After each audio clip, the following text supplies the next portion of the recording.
नमस्कार. प्रकाश on basics वर आपलं स्वागत आहे. मी प्रकाश जोग. गेल्या वेळेस हृदयामुळे शरीराला रक्तपुरवठा कसा होतो ते आपण बघितलं. पण खरं तर ही प्रक्रिया खूप गुंतागुंतीची आणि अतिशय सुरेख अशी आहे. निसर्गाच्या उत्क्रांतीचा हा एक उत्तम नमुना आहे. खरं तर विजेवर चालणाऱ्या आपल्या शरीराचा करता करविता म्हणजे आपला मेंदू. पण आपण कितीतरी फिल्म्स बघतो अ, हृदयरोपणाच्या, हार्ट ट्रान्सप्लांटच्या आणि त्याच्यात असं जाणवतं की ते हृदय एका व्यक्तीचं कापून बाहेर काढलं जातं. काढल्यानंतर ते चालू असतं. धक धक धक धक ते हलत असतं. मग ते प्रिझर्व्ह केलं जातं थोडा काळासाठी. तेव्हाही ते चालू असतं आणि दुसऱ्या शरीरात ते बसवलं जातं आणि तिथेही ते काम करायला सुरुवात करतं. नर्व्हज जोडणं शक्य नाही. मग या जर नर्व्हज जोडल्या नाहीत, तरी हे हृदय काम करतं. याचा अर्थ एकच. बाहेर काढलं तरी चालतं, दुसऱ्यात बसवलं तरी चालतं. ह्याचा अर्थ ते मेंदू शिवाय चालतं. ह्याचा अर्थ त्याची स्वतःची विद्युत तरंग निर्माण करणारी स्वतःची व्यवस्था असावी. या सिग्नल व्यवस्थेला इंट्रिन्सिक कार्डियाक कंडक्शन सिस्टीम असं म्हणतात. आणि ही स्वतःची स्वतः काम करत असते. त्यामुळे एकदा हृदय काढलं आणि दुसऱ्या व्यक्तीत बसवलं की या संस्थेचा जो वेग आहे 90 ते 100 बीट्स पर मिनिट, या वेगानेच हे नवं बसवलेलं हृदय काम करत असतं. मेंदूला त्याच्यावर ताबा ठेवता येत नाही. जन्मभर सुयोग्य कालांतराने सिग्नल अव्याहत पुरवणारी अशी ही वेगळी हृदयाची संस्था आहे. या सर्व सेल्सना पेसमेकर सेल्स असं म्हणतात. हृदयाच्या सर्व मसल्सला कंट्रोल करणारी ही व्यवस्था आहे. त्यामुळे विशिष्ट कालांतराने, विशिष्ट पद्धतीने, विशिष्ट प्रकारचे सिग्नल्स या संस्थेद्वारे पूर्ण हृदयाला पुरवले जातात. ही रचना नेहमीच्या मेंदूच्या रचनेपेक्षा वेगळी आहे. याचा आपल्याला कसं कार्य होतं हे समजलं पाहिजे. अर्थात मेंदूचा काही प्रमाणात त्याच्यावर ताबा असतो, पण तो इनडायरेक्ट असतो. एक वेगास नर्व असते, ती हृदयाला जोडलेली असते आणि त्याच्याद्वारे काही सिग्नल्स हृदयाला दिले जातात. त्यामुळे हार्ट रेट वाढणं किंवा कमी करणं शक्य असतं. मानसिक अवस्था, भावना बदलल्या तर, भीती वाटली तर, या सगळ्याचा परिणाम होतो. योग साधनेने याच्यात बदल घडवून आणता येतो. हा सर्व प्रकार ती संस्था वेगास नर्व हृदयाला जोडलेली असेल तेव्हाच असतो. पण मूळ हालचाल आणि मूळ कार्य हे हृदयातील पेसमेकर्स स्वतः ठरवतात. कसं ते लक्षात आलं पाहिजे. गुंतागुंतीचं आहे, पण फार इंटरेस्टिंग आहे. आपण परत ते आपल्या जुन्या डायग्रामकडे वळूया. मुळात या रचनेत 4 चेंबर्स असतात ह्याची चर्चा आपण केली. पण याच्या व्यतिरिक्त 4 नर्व्सची केंद्र असतात. इथे असतं ते एसए नोड किंवा सायनो आर्टेरियल नोड. हे डाव्या राईट एट्रियम मध्ये असतं आणि जिथनं सुपिरियर वेना केवा आणि इन्फिरियर वेना केवानी अशुद्ध रक्त जेव्हा हृदयात आत येत असतं त्याच्या जवळपास हे केंद्र असतं. पण आत नसतं, कारण आत मोकळं आहे. त्यामुळे त्या मसल्सच्या भागात हे नर्वचं केंद्र असतं. एस ए नोड असं त्याला म्हटलं जातं. मग दुसरं केंद्र असतं. सेप्टम म्हणजे मध्ये वेगळं करणारी जी भिंत आहे ती. आणि वॉल्स असलेला जो थर आहे तो, यांचा काटकोन जिथे होतो तिथे या ठिकाणी ही दुसरा केंद्रबिंदू असतो नर्व्हचा. त्याला एव्ही नोड असं म्हटलं जातं. आर्टेरिओ व्हेंट्रिक्युलर नोड, एव्ही नोड असं त्याला म्हटलं जातं. हा दुसरा. आणि मग इथनं एक बंडल निघतं असं न्यूरॉन्सचं, खाली जातं आणि त्याचे दोन भाग होतात. याला बंडल ऑफ हिस असं म्हटलं जातं. इथनं खाली जाणारा भाग, त्याचे दोन भाग होतात. आणि मग ते असे वर वळतात, खालच्या बाजूनी वर वळतात. आणि खालच्या बाजूने वर वळल्यानंतर त्याचे अनेक फायबर्स पूर्ण व्हेंट्रिकल भर दोन्ही बाजूला पसरतात. या फायबर्सना पर्किंजे फायबर्स असं म्हटलं जातं. नावं वेगळी आहेत, ऐकलेली असावीत, शब्द ऐकल्यावर हे लक्षात यावेत म्हणून फक्त सांगतोय. पण त्याचं कार्य कसं होतं हे जास्ती महत्वाचं आहे. हा जो मधला थर आहे एव्ही नोडच्या तिथला, ते सर्व वॉल्स म्हणजे बायकास्पिड वॉल मिट्रल किंवा बायकास्पिड वॉल, ट्रायकास्पिड वॉल आणि एऑर्टा मधला वॉल्व किंवा पल्मनरी वेन मध्ये जाणारा वॉल्व, हे सर्व एकाच पातळीवर असतात. आणि या पातळीवर असणारे सर्व सेल्स हे वेगळ्या पद्धतीचे असतात.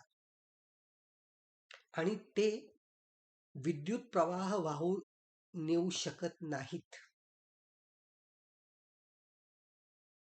त्यामुळे एसए नोड मध्ये निर्माण झालेला विद्युत तरंग हा व्हेंट्रिकल मध्ये डायरेक्ट पोचू शकतच नाही. तो शेजारी जाऊ शकतो, दुसऱ्या एट्रियम मध्ये जाऊ शकतो. त्यामुळे या एसए नोड मधनं 3 चेन्स निघतात नर्व्ह सेलच्या.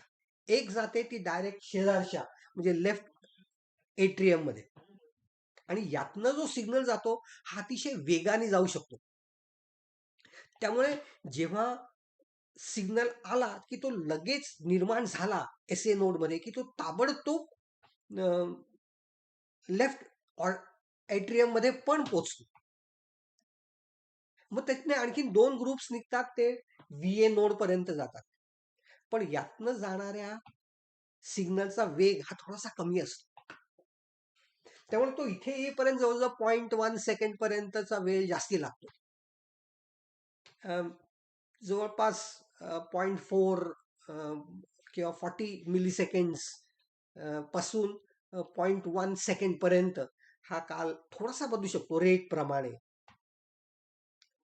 आणि मग इथनं परत अतिशय झपाट्याने बंडल ऑफ हिस मधनं परत वेगवान नर्व्हमुळे हा सिग्नल खाली पोहोचतो एपेक्सला, आणि तिथनं तो पूर्ण व्हेंट्रिकलला पसरतो पर्किंजे फायबर्समुळे, आणि खालून वर पसरतो. बघा, म्हणजे वर्ण सिग्नल निघतो, शेजारी लगेच पोचतो, मध्ये थोडासा उशिरा पोचतो, खाली पटकन पोचतो, आणि खालनं वर परत पसरायला लागतो. अशी ही सिग्नल धाडण्याची व्यवस्था आहे. काय, कशासाठी एवढं सर? पहिली गोष्ट लक्षात घेतली पाहिजे की एकदा हा इम्पल्स आला किंवा विद्युत तरंग आला की त्याचा परिणाम म्हणजे मसल हा कॉन्ट्रॅक्ट व्हायला लागतो, आकुंचन पावायला लागतो. आणि जो दाब हृदय तयार करत असतं ते या आकुंचन प्रक्रियेमुळे होतं. त्यामुळे ते सर्व मसल्स कॉन्ट्रॅक्ट व्हायला लागतात आणि हा दाब निर्माण केला जातो. सगळ्यात सुरुवात कुठे झाली बघा, या ठिकाणी राईट एट्रियम मध्ये. म्हणजे तिथे आलेलं अशुद्ध रक्त हे दाबामुळे खाली जायला लागतं, आणि सायमल्टेनियसली इथे पोचलेलं आहे. त्यामुळे इथल्या दाबामुळे ते खाली लेफ्ट व्हेंट्रिकल मध्ये जायला लागतं. जर सिग्नल व्हेंट्रिकललाही पोचलेला असता तर व्हेंट्रिकलही दाबलं जाईल, मग हे रक्त खाली जाणार कसं? त्यामुळे रक्ताला खाली जायला वेळ देण्यासाठी हे सिग्नल डिले केलेले असतात. मग हे डिलेड सिग्नल पोचेपर्यंत रक्त खाली आतमध्ये पोचलेलं असतं. मग त्याच्यानंतर ते व्हेंट्रिकल्स दाबले जातात. मग तो राईट व्हेंट्रिकल दाबलं की ते लंग्स पर्यंत रक्त, अशुद्ध रक्त जातं, शुद्धीकरण होतं आणि मग परत येतं. आणि लेफ्ट व्हेंट्रिकल मध्ये दाबलं जाऊन रक्त शरीरभर पसरतं आणि मग ते परत सुपिरियर आणि इन्फिरियर वेना कायवाने परत येतं. इथे 2-3 गोष्टी लक्षात घेतल्या पाहिजेत. राईट व्हेंट्रिकल आणि फुफ्फुस जिथे रक्त राहायचं ते अगदी जवळ आहे. त्यामुळे त्या तिथल्या मसल्सला काम करायची खूप जास्ती जरूर नाही. पण शरीरभर रक्त पसरवायचंय, त्यामुळे तिथे काम जास्ती करायचंय. त्यामुळे लेफ्ट व्हेंट्रिकलच्या भिंती या जास्ती जाड असतात, जास्ती मसल्स असतात, कारण शरीरभर रक्त पसरवायचं. आणि राईट व्हेंट्रिकल मधलं प्रमाण हे थोडंसं कमी असतं मसल्स. अशी ही रचना. आता आणखीन एक गोष्ट ह्याच्यात लक्षात घेतली पाहिजे बरं का. फुगा दाबल्यासारखा आहे. प्रत्येक व्हेंट्रिकलला फुग्यासारखा आहे. तो दाबला की दाब वाढतो आणि वॉल्व्ह मधनं रक्त बाहेर पडू शकेल. पण एक लक्षात घ्या, हे सर्व वॉल्व्स वरच्या बाजूला आहेत. म्हणजे जर सिग्नल इथे सुरुवात झाली आणि तो दाबला गेला, तर त्या तिथनं दाब सुरू झाल्यामुळे आत रक्त जाऊन वॉल्व्ह मधनं जाणार कसं? साधं उदाहरण घेऊ. घरी कोणीतरी तेलाची पिशवी आणली आणि ती फोडली आणि तेल ओतायला सुरुवात केली. तर तोंडापाशी जर दाब वाढला, तर ते तेल बाहेर येणार कसं? किंवा टूथपेस्ट आहे. टूथपेस्ट बाहेर काढायची, दाबायची. दाबताना ती तोंडापाशीच दाबली उघड्या. तर ते तेल बाहेर, ते टूथपेस्ट बाहेर येणार कशी? मग ती दाबताना खालनं दाबली पाहिजे. मगच ती आतनं बाहेर येणार आहे. हीच प्रक्रिया हृदयात होत असते. त्यामुळे ते सिग्नल झपाट्याने खाली जातात आणि पिशवी खालनं दाबली जाते. त्याचा परिणाम म्हणजे अशी दाबली गेल्यामुळे सर्व रक्त वॉल्व्ह मधनं पाहिजे त्या दिशेला जातं आणि थोडस हृदय पिळवटलं जातं. त्यामुळे सर्व आहे नाही ते रक्त बाहेर पडतं. अशा पद्धतीने हे सिग्नल आतनं आत जाऊन बाहेर पडतात. परत बघा, एट्रियम दाबलं गेल्यामुळे सिग्नल सुरुवात झाला जिथनं ब्लड राईट व्हेंट्रिकल मध्ये पोहोचलं आणि या बाजूला लेफ्ट व्हेंट्रिकल मध्ये पोहोचलं, कारण वरनं जाणारा सिग्नल लगेच पोहोचला, पण मध्ये जाणारा सिग्नल थोडासा उशिरा पोहोचलाय. त्यामुळे ह्यांचा दाब सुरू झालेला नाही. दाब थोडासा उशिरा सुरू होणार आहे आणि तो खालनं सुरू होणार आहे. त्यामुळे ते रक्त दाबून मधल्या वॉल्स मधनं पाहिजे तिकडे जाणार आहे. किती सुरेख रचना आहे. ह्याच्यात कुठेही चूक झाली तर हृदयाला त्रास होणार आहे. आणि जर हार्ट रेट वाढला तर यांच्यात सगळ्यांच्यात समप्रमाणात बदल होऊन योग्य पद्धतीने हे कॉम्प्रेशन झालं पाहिजे.